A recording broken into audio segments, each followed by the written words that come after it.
You're listening to It Came From the Radio. I'm here with Russ Camarda. He's an actor, director in theater and film, screenwriter, producer, cinematographer, editor, wedding photographer, That's and true. he's been doing this probably other things too for more than 30 years. We're not just what we do in life, so he's many things. He has a very soothing voice. I was listening to many interviews that featured Russ and then also some of his own talks. He gets kind of metaphysical. He's a very soothing, calming, enjoyable presence. I'm like allergic to high pitched noises, so I just can't listen to. And he's like an ideal voice. I would say for if we could just like put most people's voices to Russ's, then I'll listen to you more. All right. He also played like some like I'd say like some heartthrobby, like handsome type of roles. From like the good guy archetype, he plays in the really fun vampire movie called Night for Day. And I love that. I saw that maybe like a year ago. Absolutely. I love vampire movies, always have. So this was a really fun one. He plays like a kind of like a good vampire, which I've never seen that take on it. But he played like a good guy in a vampire movie. I was not expecting that. And then he's also played like villainous neck tattooed criminals that are really intimidating, more intimidating than his vampire role. So anyway, I could go on, but Russ Camardo, welcome. Oh, thank you, Jen. Thanks so much for having me. This is a blast. Well, thank you for being here. So we got 20 minutes, and we're gonna just have to go right into the Proctor, which I saw last night. And I'm not just mentioning this because I worked on it. I only worked on it for a few hours. I did a little bit of young to old aging effects makeup. Mm. Really fun, changed the woman's hair to gray and wiry and made her face full of sunspots. And I loved Ariana's role. So this is like it's called Proctor. It's a very fun, I'd say 80s themed comedic high school film. It's just fun, easy watching and has just a great vibe to it. So, yeah, why don't you tell us about The Proctor and why should we watch this? Well, sure, and I'll try and do it in my best ASMR voice. Now that you set me up so beautifully, Yeah, uh, right. yeah, yeah. The Proctor is exactly as you described it. It's a. We tried to do a throwback to the old John Hughes type comedies, Breakfast Club and Pretty Hmm. Pink and Ferris Bueller and all that stuff.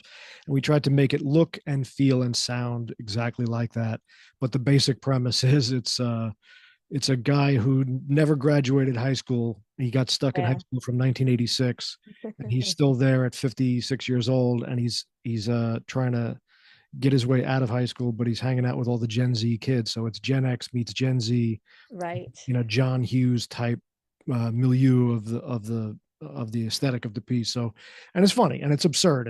It's as if you took the absurdity of Ferris Bueller and you mixed it with the sort of poignancy of Breakfast Club. It's got both of Yeah. those in it. And what we tried to do is kind of address the kids today a little bit. What their concerns are, because it's Hmm. way different than when I Oh, yeah. when I was in school. Hmm. Address those kids, but then kind of mix it with sort of Gen X slacker philosophy, and they clash and they teach each other something, and it's a fun picture, and definitely for me a totally different kind of movie than the stuff I've done before, and Oh, it's really? It's very different? yeah, very different. Well, you've seen some of my stuff, and Hmm. Hmm. I'm usually in something dark or dramatic or villainous Hmm. or gritty, and this is a real light, bizarre, fun comedy. Um, Yeah. Written and directed by Ed Uther, who's a Hmm. friend of mine and a producing partner of mine. We work on a lot of different things together, and this is his first feature film as a director. And I think he did Ah, a great job, great yeah. crew, really had a good time. And last night was great to have you there. We had a great private I screening, loved it. and it looked good. Loved it, loved it. Would definitely watch it again. I could see, I've Caddyshack I've probably seen like 50 times. I could see just throwing this up at the end of the day and having fun watching it. I will just ask one question. I really want to get to the real questions, but there's references to like children identifying as cats, which is a real Yes. news issue where they have, kitty litter in schools, and that was mentioned as one of the things, we have to be sensitive to the needs of the students. So did you personally do any research into kids identifying as cats before working on this movie? Well, I didn't do it, but Ed, in writing the picture, he interviewed all kinds of high school teachers. He interviewed Um, students, and okay. he did a whole bunch of research on it, and that's where we came up with a lot of this stuff. I don't know if the cat one specifically was, but it's totally possible. Uh, Maybe. in fact, you know, we even changed the script there's a whole scene with the nurse, the school nurse there, Hmm. and she talks about all the kids, the problems they have. We Yeah. wrote that after the script had been written. We went into one of our locations to find the nurse's office, and the school nurse was there. We talked to her, and she told us all this stuff, that kids come in with anxiety and depression, and Yeah. Oh yeah. it's just not like the way we grew up. It's totally different than what we were. Yeah. So we Well, put although it. I will say, well, that was Deborah Twist, right? Who Yeah, plays the Dead Twist. nurse. That's right. She Yeah, was. I did. I made a tattoo for her, custom. What a great actress to work for. If you need a beautiful actress who's very fit and like can play the hot girl vibes, Yeah. definitely recommend her. She's great. She's great to work with. Um, Shoot, what was I gonna say? Oh yes, I used to pretend to have. I mean, I did have anxiety. I'm an anxious person, but I played it up a lot in high school so I could get out early. So I did that, and I was born in 1984, and I just they must have thought I was an absolute psychopath. Like, oh, I just don't feel well. I have to go, and then I go to the gym or I get Ralph's ices. Well, You know, you're a millennial then, right? That's what I guess what you are. I guess yeah, yeah. I'm like an old An millennial. old millennial. Yeah. So you're closer to mine. I'm a Gen X guy, so you're Yeah, close. I'm like in the middle. Like I went to So the school nurse, to cut class, and that's right, that we right, did. right, right. But yeah, Yeah, no, very interesting picture, and very learned a lot about kids and stuff today. really. Well, okay, totally switching now. You're an actor. I love all the acting I've seen. There's definitely more to see, so I got to do that. So now, as an actor, for me, when I've played roles where I'm tortured, disturbed, I'm living an unhealthy life as the actor. Mhm. In real life, I'm pretty healthy. I just, ate asparagus and I had kombucha right before this. I'm a total health nut. I'm drinking superfoods, whatever. So now, in my real life days, I like to actually become the character because I'll get more ideas on the mannerisms and eye twitches and where to look around the room, and I just wanted to really develop who this person is, especially if I'm starring in like a 50-minute film and I have to become this character.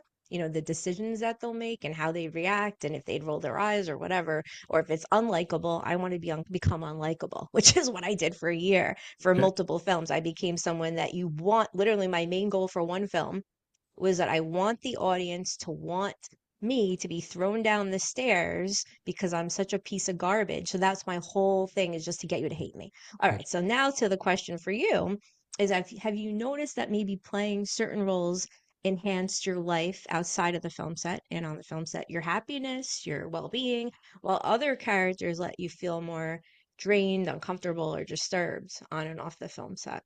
Well, I come from a little different school of I kind of hang up the coat when I go home, and Mm, pick it up when I get on there. Um, I find it interesting to once I get into the body of the character, I stand up and I start working on it.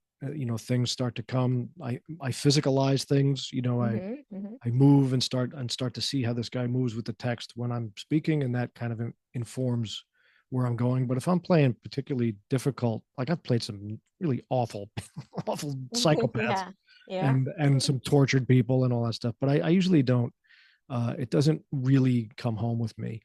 Hmm. Um, when I was younger, it did. Well, I did a lot of theater when I was younger, and a couple of them in particular, you know, I would take home because they were so personal to me. I did a production Hmm. of A Streetcar Named Desire that I directed, and I played Stanley, and he's such an abusive and such an iconic character, and it took a lot of energy to play that part, and I took that one home a lot, and I probably wasn't a pleasant person, but I was Hmm. 27 years old at that point, and I've since learned in my technique that I just kind of I find an action to play. I understand what the character wants, and I decide how they're going to get it.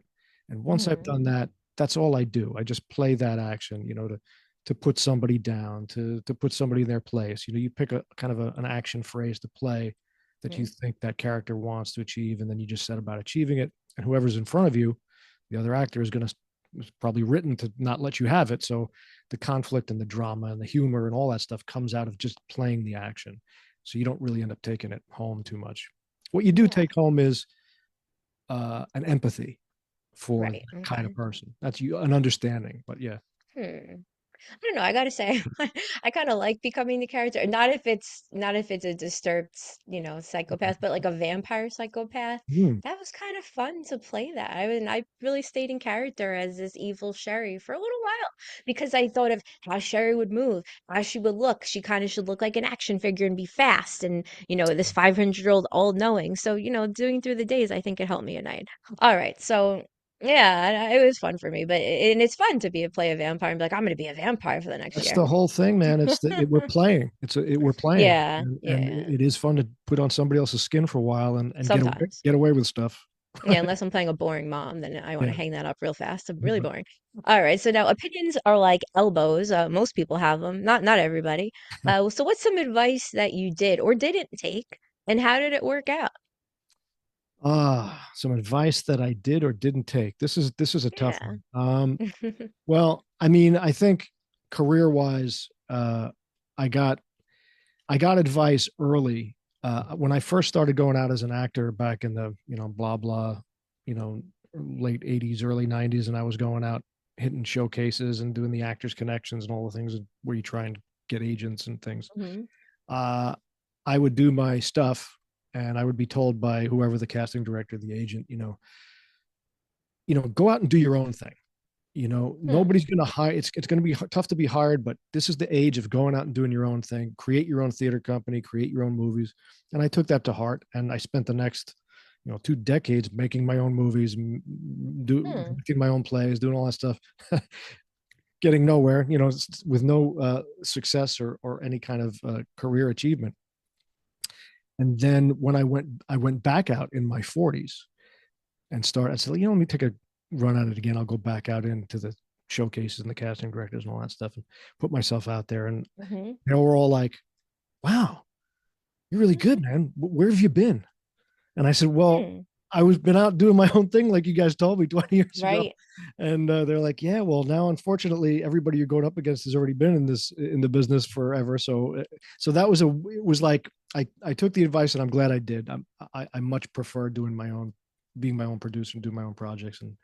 But I never had, I don't think, the career I probably should have, because I didn't make the Hmm. sacrifices that I should have at the time. So, Like what type of sacrifices well, do you I think think, would have helped you? Like movie or film success wise, not life success. yeah, I think what happens is it's like, it's like when you're going to be an actor for a living, Mm-hmm. um, you got to pretend it's an Olympic sport, man. It's Mm-hmm. Hmm. 24/7. It's, you get Yeah. up every day and that's your job, and Mm-hmm. you just got to go out and do it. And I did other things. I mean, I got married back then, and I had a house, and I did all those things, and I tried to have both things. And I think the sacrifices you have to make are early, and you have to do them, unfortunately, in just my opinion, you have to do them when you're 20, 21. You got to get out there and get into it. And, Hmm. if I had done that, all my contemporaries now would be like, the guys my age would be, Matthew McConaughey and Ben Affleck and Matt Hmm. Damon and those, Daniel Craig. Those would be the guys, that I would, the circle that I might have been in. But I didn't Right, do right. those things that were necessary that you have to do Hmm. back then. Well, I mean, there's still time. You're still alive, I'm and you still can plugging act, away. and you did Yeah, a I'm great still job in the practice. So there's no really age limit on acting, is there? not really, but I Necessarily. think as far as, it's a different world now because of all Yeah. this equipment and the Uh-huh. Mm-hmm. price point of being able to do your own thing.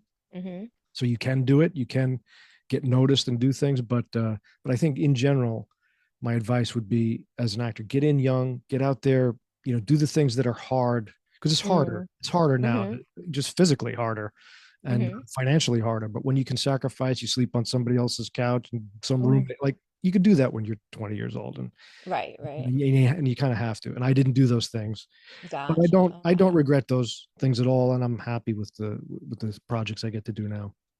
Yeah, it's interesting. I think I did 3 interviews today before you. I think I asked everyone about work-life balance because that's a big topic. I'm almost 42, and I think about all the time, what sacrifices do you make to get here? If you don't make this sacrifice, this isn't going to happen.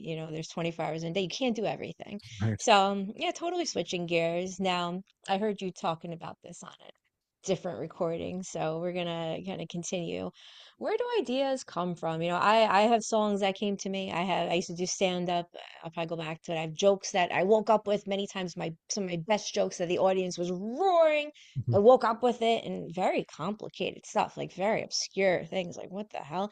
So where do you think ideas come from? You, God, spirits, angels, demons, aliens, your ancestors, yourself. Where do these ideas come from? All of the above. No, I'm Oh, just kidding. wow. No, I Maybe. think that's the question, isn't it? I mean, that's the base underneath everything.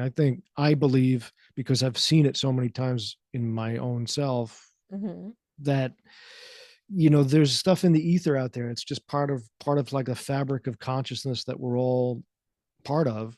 And there are things that kind of resonate with you, if you want to get hippy dippy about it, that resonate with kind of the vibration that you are, and they Mm. want to be told, they want to be, you know, spoken about. And they kind of surface. There's a script. My next thing I'm working on now, a screenplay that took me 12 years to finally sit down and write it, because it was a story I wanted to tell back then, but I knew if I wanted to do it, I wanted to do it with a certain amount of money. I wanted to really do it, go for it, and just take a step up and all this stuff. Hmm. And I kept putting it off and trying to Hmm. throw it away. I kept like, Hmm. not writing it, forgetting about it, and it didn't let me go until I finally Interesting. wrote it, and now I'm in the act of raising money to produce it. But it Hmm. took years of it like hitting me on the head. Like literally, Hmm. I didn't want anything to do it. I'm like, please go away. What? Please stop. I don't want to do this. Please don't make me do this. Because I knew the road would be hard, but it Oh, wouldn't let really? you go. It wouldn't let you go. So, Why would it be difficult? Why do you think it was well, going to be? because all the movies that you've seen that I've done, and, Hmm. and Hmm. even right up to the Proctor. These are movies. They're all great. I'm proud of every one of them. But they're all done with minimal resources, like micro Hmm. budget resources to Hmm. get them done. Really scraping together everything you can. So this one that I wrote, I really knew in writing it, I wanted to attach, some named people to it. I wanted to Wow. Okay. really find money. And I knew I don't know how to do that. And I knew that was going to be hard. And I knew that So, if I wrote it, I would then sort of want to do it. And then, and I gotcha. was afraid of like, well, now I want to do it, and I want to do it a certain way, and I don't want to do it the old way. So that's why Mm. I kept avoiding it, but it wouldn't let me go. So we're going to try. Well, I mean, you had a packed room last night. I'm not going to talk about too much about that. It was a very private little event that wasn't so little, but Yeah. I mean, that was a total success. I missed the Q&A. I had to go to sleep. Yeah. It's the only Q&A I think I've ever missed, and I usually live for the Q&A. I was so mad, but It's all right. I had to be here for you and everybody else. I I mean, heard there was like how an am I earthquake gonna? or something too that I missed. Did you hear that? What's that? There was What's an that? earthquake that we missed, by the way. No, what? Yeah. Wow, okay. Yeah. Swear to Whoa, wow, wow. Yeah, God. well, I love The Proctor. So everyone watching, if you like comedy movies, definitely see The Proctor. If you like 80s, you got to see The Proctor. Now Okay. we got 2 minutes left. Maybe say maybe 3 minutes. So let's see if you Interesting. can answer this question and then give us your socials and where to find you. It's a fast interview. Sure. So now, do you think you need to physically go to Hollywood to be successful, and or is Hollywood dead? You definitely don't need to go to Hollywood to be successful. Is Mm-hmm. Hollywood dead? Mm-hmm. It's definitely taken some lumps, and it's going to take some more lumps very soon with the rise of artificial intelligence, and Mm-hmm. Chinese just released that sea dance video. If anybody's checked out some of the AI Hmm. video out there, it's definitely going to put at least in the beginning a lot of people out of work as far as visual Hmm. effects and stuff. So Hollywood's going to take a lump. But here's the thing: people feel it when it's not authentic. They feel it when it's not human, you Mm-hmm. know?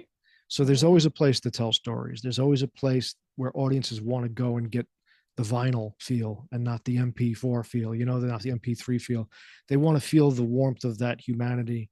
So there's always a place to make your pictures. And just like you saw the Proctor Hmm. last night, and just like you've seen everything else I did, those were non-Hollywood pictures. They're all going to be distributed. They're all our movies are on Amazon and Tubi and all that stuff. So you Mm-hmm. can make a movie, get your stuff out there. The key is, and this is the mistake and the fallback that I never did, and this Hmm. is you got to have some money to promote Mm-hmm. it. You got to Okay. be able to promote it, because you can make the pictures for very little. You can get a lot of talented people for very little. You can get it out there, distributed for almost nothing. But then Right. who knows it's there? So I Right. would say make your movies, but save a third of that money that you're going to make that movie on to market it. Because if you can get an Yeah. audience, you can be, pick your YouTube star. You can be whoever. People will watch. You just got to give And them. you could be like me for all my projects, Haley Weinstein, producer from hell, or maybe me.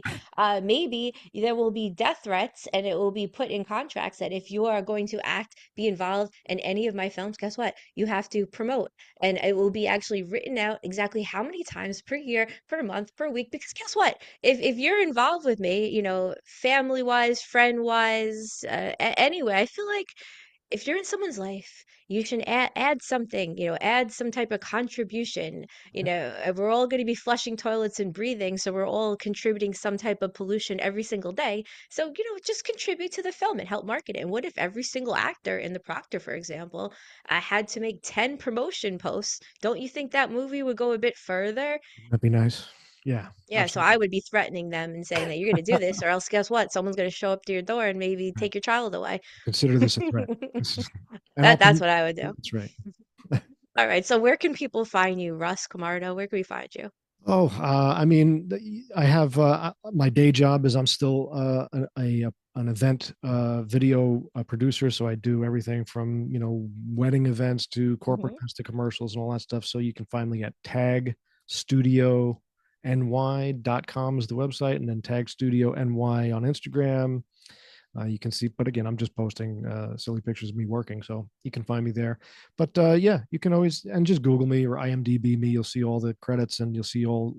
IMDb is great because it gives you links to all the movies and where you can watch them, and they're all on Yes. Amazon. So there's a whole bunch of great B and C level movies out there of me killing somebody or whatever. What's the one where you had a neck tattoo? You play some That type of criminal. Yeah, that's The Night Never Sleeps. If you want to see Okay. Okay. that's one of my favorite roles, by the way. That's because that's a Obviously. complete psychopath. I think I killed like Yeah. 17 people in that picture. So Oh wow. Yeah, that's the role I play all last year. I play like a psychopath like right. that. And I just basically stayed in a character for 4 films. All right, so the night never sleeps. The Night So Never the night is your theme in life. All right, so you got the night apparently never sleeps. apparently, yeah.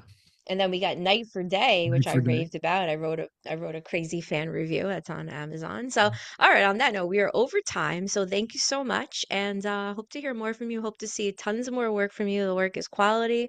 It's not only quality because anyone can make quality work, but it's also entertaining and enjoyable, and it makes you leaves at least it leaves me feeling like, wow, I enjoyed that. That was great. Not like I want my life back and I wish that I never saw that because sometimes that happens. All right, on that note, back to the studio with more came from the radio with Mark Torres.